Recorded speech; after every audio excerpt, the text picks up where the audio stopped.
BNP chairperson Khaleda Zia Begum মারা গেছেন।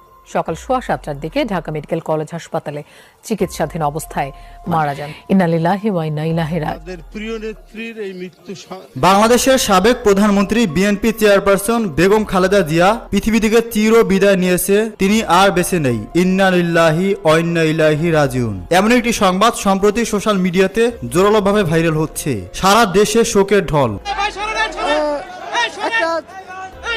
খালেদা জিয়া কর্মকর্তারাও এসছেন। খালেদা জিয়া এখন এই কিভাবে মারা গেলেন তিনি কি এমনিতেই মারা গিয়েছে নাকি তাকে হত্যা করা হয়েছে? কি হবে বাংলাদেশ জাতীয়তাবাদী দল বিএনপির? এমন একটি সংবাদ সম্প্রতি সোশ্যাল মিডিয়াতে জোরালোভাবে ভাইরাল হচ্ছে। বেশ কিছুদিন যাবত বাংলাদেশ জাতীয় পার্টি বিএনপির চেয়ারপারসন বেগম খালেদা জিয়া অসুস্থ অবস্থায় দিন পার করছে। তাকে উন্নত চিকিৎসার জন্য দেশের বাইরে পাঠানোর জন্য বেশ কয়েকবার চেষ্টা করা হয়েছিল, তবে বিএনপি নেতাকর্মীদের দাবি তাকে দেশের বাইরে উন্নত